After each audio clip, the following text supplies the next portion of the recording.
Hello everybody, आज हम discuss करेंगे the interview by Christopher Sylvester. ये जो चैप्टर है ये 2 पार्ट्स में डिवाइड किया हुआ है।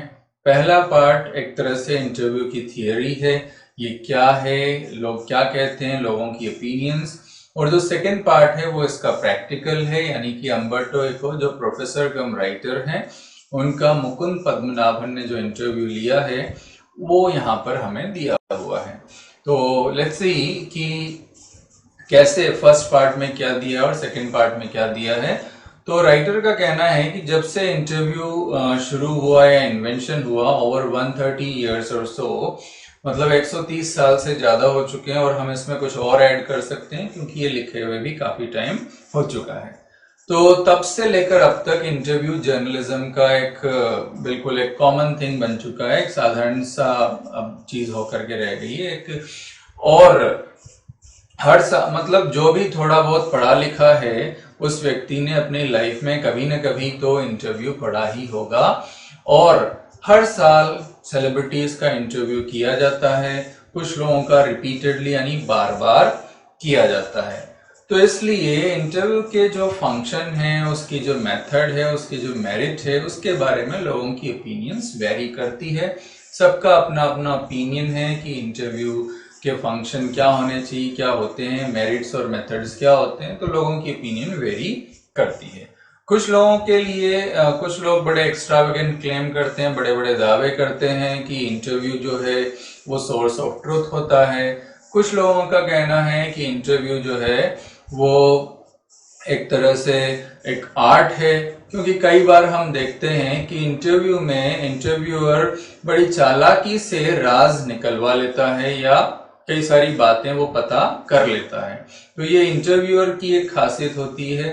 तो उसके अनुसार कुछ लोगों का कहना है कि इंटरव्यू एक कला है, और कुछ लोगों का कहना है सोर्स ऑफ ट्रुथ है, क्योंकि कई सारी सच्चाई भी हमें निकल करके हमारे सामने आती है, जैसा हम आपकी अदालत और ऐसे कई सारे चीजों में देखते हैं।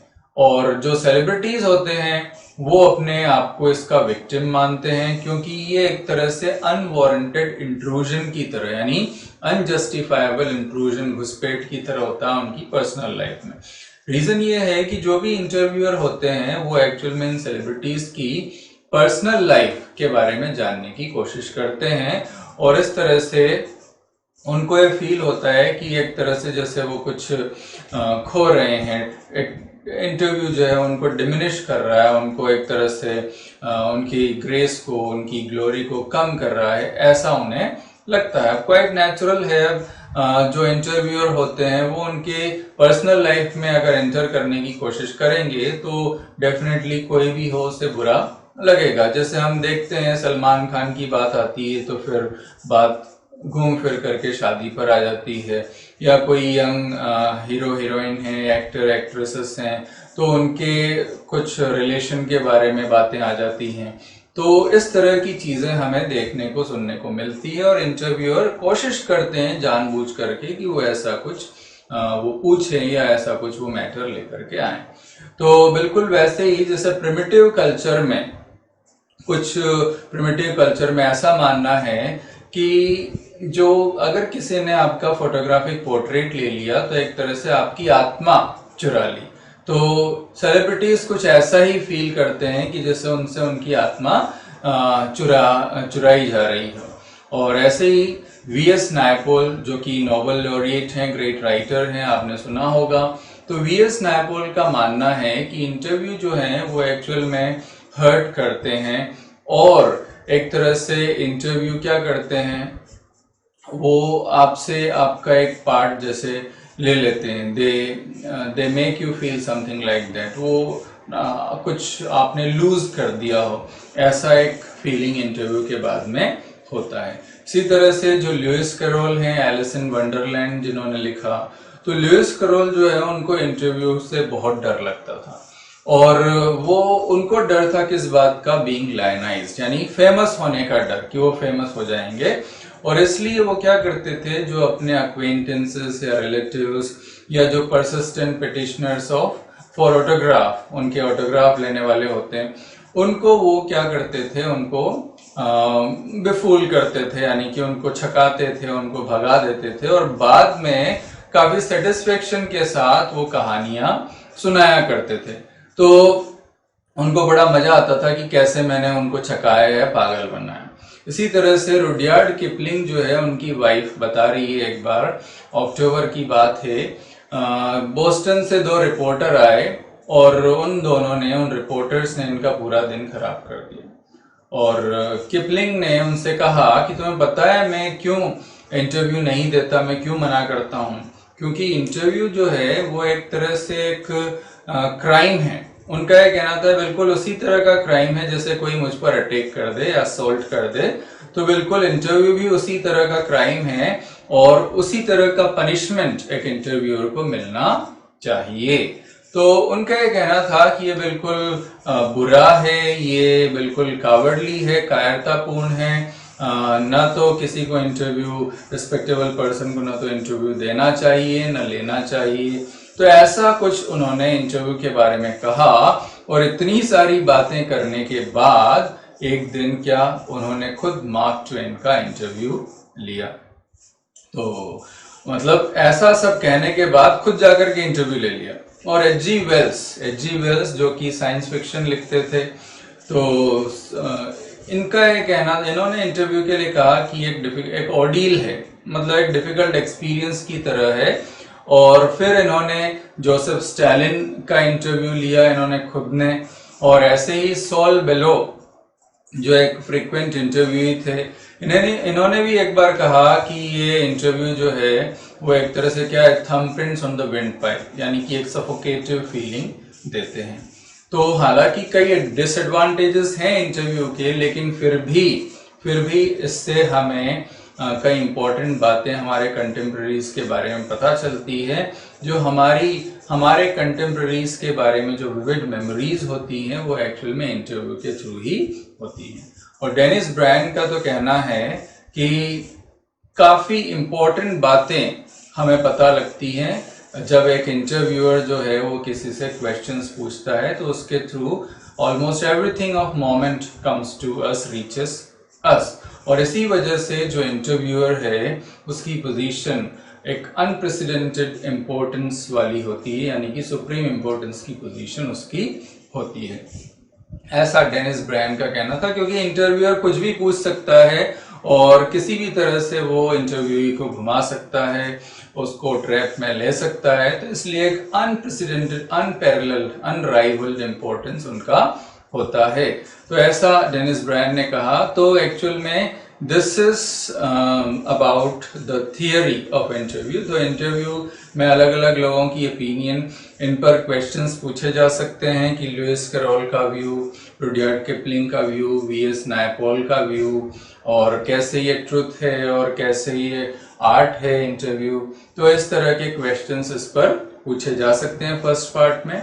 अब सेकंड पार्ट जो है वो अम्बर्टो इको का एक इंटरव्यू हो रहा है मुकुंद पद्मनाभन, जो कि हिंदू से हैं, उन्होंने लिया। और स्टार्टिंग इस तरह से हो रही है कि I am a professor who rights novels on Sundays. तो अम्बर्टो इको जो कि यूनिवर्सिटी ऑफ बोलोग्ना इटली में प्रोफेसर हैं और जिन्होंने एक इम्पॉर्टेंट पीस ऑफ वर्क लिखा है सीमियोटिक्स पर, और इसके अलावा और भी कई सारी चीजें इन्होंने लिखी है। मतलब एक फॉर्मिडेबल रेपुटेशन, एक सॉलिड रेपुटेशन इन्होंने एक्वायर कर ली है अपने एस्थेटिक्स पर। इन्होंने जो वर्क लिखा, बच्चों के लिए जो वर्क लिखा, और इसी तरह से और भी कई सारी, इनका जो लिटरेरी आउटपुट है, लिटरेरी आउटपुट बहुत ज्यादा है। बच्चों के लिए लिखते हैं, आर्टिकल्स लिखते हैं, एसेज लिखते हैं, और फिलॉसफी के ऊपर ये लिखते हैं। तो इनका लिटरेरी आउटपुट जो है वो स्टैगरिंगली लार्ज है, मतलब बहुत ज्यादा है। और फाइनली फिर इन्होंने सुपरस्टारडम अचीव कर लिया जब इनकी Name of the Rose publish हुई 1980 में, और उसके साथ ये एक तरह से सुपरस्टार हो गए राइटिंग के। तो इतना वो जो वर्क है वो इतना पॉपुलर हुआ, इतना फेमस हुआ, और उसने इनको भी फेमस कर दिया। तो अम्बर्टो इको और पद्मनाभन जो है वो आपस में बात कर रहे हैं, इंटरव्यू चल रहा है। तो जो पद्मनाभन है वो कहते हैं कि आप कैसे इतने सारे काम कर लेते हो। डेविड लॉज एक एकेडमिक जो है, एक एकेडमिशियन जो है, उनका यह कहना था, I don't understand how one man can do all the things that he does, मतलब कैसे कोई व्यक्ति इतने सारे काम कर लेता है। तो उनका यह कहना है कि मुझे तो नहीं लगता कि मैं बहुत सारे काम कर रहा हूँ, और हो सकता है मैं ऐसा इंप्रेशन, लोगों को ऐसा लगता हो कि मैं बहुत सारे काम करता हूँ, लेकिन इन दी एंड मैं वास्तव में एक ही काम कर रहा होता हूँ। तो पद्मनाभन ने कहा, विच इज, कौन सा भाई? उन्होंने कहा, ये बताना तो थोड़ा मुश्किल है, लेकिन हाँ मेरे कुछ फिलोसॉफिकल इंटरेस्ट हैं, और मैं अपने वर्क्स के थ्रू उन्हीं को फॉलो करता हूँ, जैसे कि पीस एंड नॉन वायलेंस। तो बच्चों के लिए भी जब मैं लिखता हूँ तो अल्टीमेटली जो है वो same bunch of ethical philosophical things होता है, यानी उसमें भी मैं घुमा फिरा करके वही बातें ले आता हूँ। मतलब उनका ये कहना था कि मैं कुछ भी लिखूं, चाहे बच्चों के लिए लिखूं चाहे बड़ों के लिए लिखूं, इन दी एंड मेरी बातें कुल मिलाकर के नॉन वायलेंस और पीस पर ही आ जाती हैं। फिर उन्होंने कहा, एक सीक्रेट भी है मेरा। अब सीक्रेट क्या है? उन्होंने कहा कि देखो, ये जो वर्ल्ड है, इस वर्ल्ड के में जितना भी एम्प्टी स्पेस है, इस यूनिवर्स में जितना भी एम्प्टी स्पेस है, इन हमारे जितने भी एटम्स हैं उनके बीच जो एम्प्टी स्पेस है, अगर उसको रिमूव कर दिया जाए तो क्या होगा? तो फिर वो कहते हैं कि ये जो वर्ल्ड है, यूनिवर्स है, मेरी मुट्ठी के जितना हो जाएगा। तो और मैं इनको क्या बोलता हूँ, इंटरस्टाइसिस, गेप्स, और मैं इन्हीं गेप्स में काम करता हूँ, इन्हीं इंटरस्टाइसिस में काम करता हूँ। जैसे सपोज तुम मेरे यहाँ आ रहे हो, अब तुम जैसे ही लिफ्ट में हो, एलिवेटर में हो, और फर्स्ट फ्लोर से थर्ड फ्लोर तक तुम आ रहे हो, मैं तुम्हारा इंतजार कर रहा हूँ, और मेरे यहाँ तक पहुँचते पहुँचते मेरा एक आर्टिकल फिनिश हो जाएगा। तो ऐसा कहते हुए वो हंसते हैं। कहने का मतलब, इस तरह से मैं गैप में काम करता हूँ, जैसे 15 मिनट बचे हैं तो उसमें कुछ कर लिया, 10 मिनट बचे हैं तो उसमें कुछ कर लिया, तो ऐसा उनका कहना है। तो ये है इंटरस्टाइसिस, मतलब गैप्स। तो पद्मनाभन का कहना है कि ऐसा हर कोई तो नहीं कर सकता। अच्छा, दूसरी बात ये कि आपके जो वर्क है, आपकी जो एकेडमिक राइटिंग है, तो उसमें एक पर्सनल टच है, उसमें एक्चुअल में एक सर्टेन प्लेफुल क्वालिटी है, और जो एक्चुअल में it's a mark departure from the academic writing. तो जो स्कॉलरली राइटिंग है उससे बिल्कुल अलग है, जो कि जनरली डीपर्सनलाइज्ड होती है, ऑफन ड्राई होती है, बोरिंग होती है। तो क्या आपने कॉन्शियसली ये मेथड अडॉप्ट किया है या नेचुरली ये आपको मिला है? तो उन्होंने कहा कि जब मैंने अपना डॉक्टोरल डिसर्टेशन प्रेजेंट किया तो मेरे जो प्रोफेसर्स थे उन्होंने मुझसे कहा, जो स्कॉलर्स हैं वो क्या करते हैं एक्चुअल में, पहले तो किसी भी चीज़ के बारे में खूब सारा पढ़ते हैं, पढ़ने के बाद में फिर क्या होता है, वो कई सारी फॉल्स हाइपोथेसिस बनाते हैं, फिर उसके बाद वो उसको टेस्ट करते हैं और फाइनली वो कंक्लूजन निकालते हैं। और मैंने क्या किया, मैंने ऑन दी अदर हैंड मैंने अपने रिसर्च की कहानी लिख डाली, और even including my trials and errors, वो भी मैंने लिख डाले। तो और ये जो है एक्चुअल में रिसर्च इसी तरह से होना चाहिए। और उन्होंने क्या किया, फिर उसे बुक फॉर्म में पब्लिश भी करा दिया, जिसका मतलब ये था कि उन्हें मेरा वर्क पसंद आया। तो ये कहते हैं कि तब एट दैट पॉइंट मुझे पता चला, 22 की एज थी उनकी इस टाइम, तब मुझे पता चला कि जो एक एकेडमिक या स्कॉलरली वर्क है वो इसी तरह से लिखा जाना चाहिए।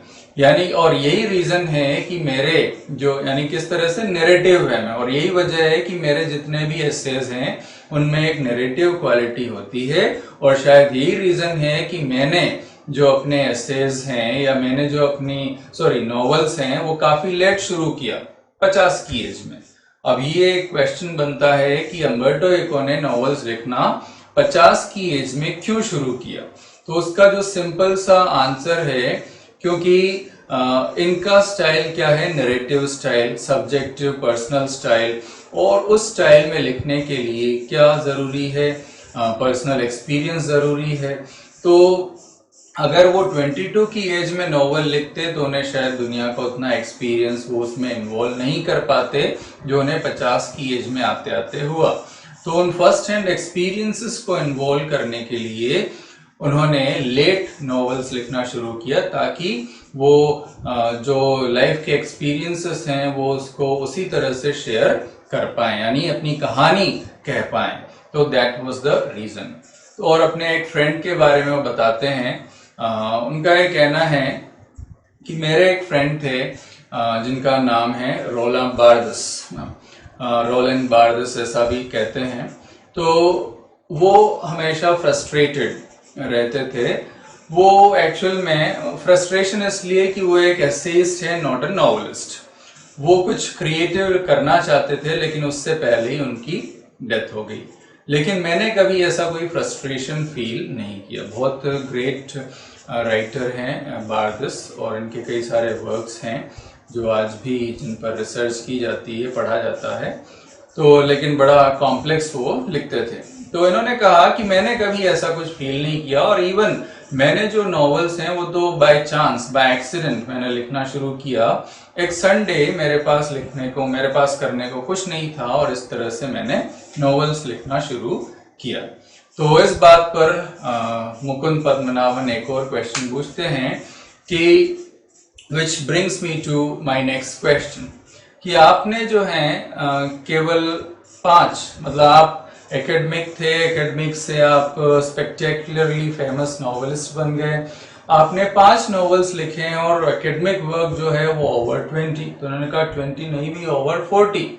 तो उसके बावजूद भी पद्मनाभन का कहना है, उसके बावजूद भी लोग जो हैं, अगर लोगों से पूछो डू यू नो अम्बर्टो एको, तो कहते हैं yes he is a novelist. तो क्या डज दैट बॉदर यू? उससे आप परेशान हैं कि आप कहते हैं अपने आप को प्रोफेसर और लोग कहते हैं आपको नॉवेलिस्ट, तो क्या आप इस बात से परेशान हैं? He said yes.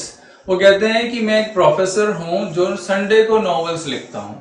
मैं एक्चुअल में जो एकेडमिक कॉन्फ्रेंसेस हैं उनमें पार्टिसिपेट करता हूं। मैं पेन क्लब्स या राइटिंग क्लब्स में मैं पार्टिसिपेट नहीं करता, लेकिन फिर भी अगर लोग जो हैं वो मुझे नॉवेलिस्ट के रूप में ज्यादा जानते हैं तो ठीक है, क्योंकि अब एकेडमिक राइटिंग के थ्रू में ज्यादा ऑडियंस तक या ज्यादा रीडर तक नहीं पहुंच सकता। मतलब सीमियोटिक्स पर लिख करके मैं एक्सपेक्ट नहीं कर सकता कि मैं मिलियंस ऑफ ऑडियंस तक या रीडर्स तक पहुंच जाऊंगा। ऑफ कोर्स कौन पढ़ेगा सीमियोटिक्स को? ऑलरेडी लोगों के पास दिमाग पचाने के लिए काफी कुछ होता है, तो कौन फिर सीमियोटिक्स पढ़ेगा? तो उनका कहना है कि ठीक है, अब लोग ऐसा चाहते हैं तो इस पर मुकुंद पद्मनाभन का क्वेश्चन है कि आपका जो वर्क है द नेम ऑफ द रोज, ये एक्चुअल में है तो थोड़ा सीरियस वन, मतलब एक सीरियस कहानी है जिसमें डिटेक्टिव यान भी है, फिर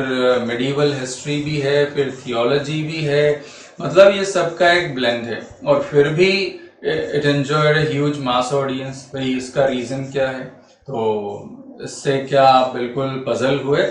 तो कहते हैं मैं क्यों पजल होऊंगा? हाँ ऑफ कोर्स, कौन हुए? Journalist were puzzle and publishers, वो भी पजल हुए, क्योंकि उनका क्या सोचना है कि पब्लिक को ट्रैश, बकवास पसंद है, और उनको बकवास परोसो तो वो जमकर एंजॉय करेंगे, कुछ ऐसा वर्क दो तो उनको पसंद, तो उनका ये सोचना है, इसलिए वो पजल होंगे कि ये कैसे बिक गई। तो वो ये कहते हैं कि एक्चुअल में इसके पीछे का जो रीजन है, जो अगर हम दुनिया की पॉपुलेशन देखें तो ये अराउंड अभी की कंडीशन में हम देखें तो मोर देन 7 बिलियन, और मेरी जो बुक है वो केवल 10 to 15 मिलियन कॉपीज उसकी बिकी। तो उस हिसाब से अगर देखा जाए तो एक छोटा सा प्रोपोर्शन या छोटा सा रेशो जो है पॉपुलेशन का, उसको ही मैंने टच किया। और एक्चुअल में इतने ही दुनिया में इतने ही लोग हैं जिन्हें ट्रैश पसंद नहीं है या हमेशा पसंद नहीं है। जैसे वो अपनी बात करते हैं कि रात को मैं भी 9 बजे बाद मियामी वाइस वगैरह देखना पसंद करता हूँ, इमरजेंसी रूम देखना पसंद करता हूँ, लेकिन इसका मतलब ये नहीं कि मैं दिन भर वही देखते हुए रह सकता हूँ। तो मुकुंद ने कहा कि क्या ये जो बुक सक्सेसफुल हुई इसके पीछे कहीं मेडिवल हिस्ट्री का रोल तो नहीं है? तो इनका कहना है चलो मैं तुम्हें एक कहानी और सुनाता हूँ, क्योंकि I always tell stories like a Chinese wise man. तो हुआ ये कि एक्चुअल में जब ये अपने पब्लिशर के पास गए तो पब्लिशर ने कहा कि वैसे तो तुम्हारी कहानी मुझे पसंद आई, लेकिन और उसने मुझे केवल 3000 कॉपीज का एडवांस दिया कि यहाँ पर इससे ज्यादा कॉपीज बिकने के चांस नहीं है, जहां पर लोग जो हैं न तो जिन्होंने कैथेड्रल देखा है और न जिनको लैटिन आती है, तो ऐसी जगह पर भाई इससे ज्यादा कॉपीज तो बिक नहीं सकती है, ऐसा उनका मानना था। और उन्होंने मुझे, लेकिन अकेले यूएस में 2 से 3 मिलियन कॉपीज उसकी बिक गई। तो अब ये क्यों सक्सेसफुल रही, ये तो एक मिस्ट्री है। शायद अगर ये 10 साल पहले या 10 साल बाद में पब्लिश होती तो शायद ये इतनी सक्सेसफुल नहीं होती। तो शायद वो टाइम जो है, तो इस पर एक क्वेश्चन भी बनता है कि सक्सेस का रीजन क्या है। तो सक्सेस का रीजन जो है टाइम है। अगर ये 10 साल पहले या बाद में पब्लिश होती तो इतनी सक्सेसफुल नहीं होती। तो मेन थिंग इज टाइम, और फिर बाकी it was a blend of different elements, तो दैट कैन बी एडेड, उसको हम ऐड कर सकते हैं। और इसके अलावा जो पीछे जितने भी क्वेश्चन इसमें दिए हुए हैं वो इम्पोर्टेंट क्वेश्चंस हैं, और जो मैंने स्टार्टिंग में कहा डिफरेंट ओपिनियंस जो हैं उनको हमें इंक्लूड करना है। एक मैंने जो पूछा कि 50 की एज में क्यों लिखना शुरू किया, उसका आंसर। तो ये कुछ इंपॉर्टेंट क्वेश्चंस इस चैप्टर से बनते हैं। इसके अलावा और कोई क्वेश्चन आपको अलग से प्रिपेयर करने की ज़रूरत नहीं है। लॉन्ग क्वेश्चन के इसमें कोई चांस नहीं है। इतना आप कर लेंगे तो आपका इंटरव्यू बिल्कुल तैयार हो जाएगा। तो आई थिंक आपको समझ में आया होगा। इसी तरह से रिमेनिंग वंस मैं लेकर के आपके लिए आता रहूँगा। तब तक के लिए थैंक यू वेरी मच।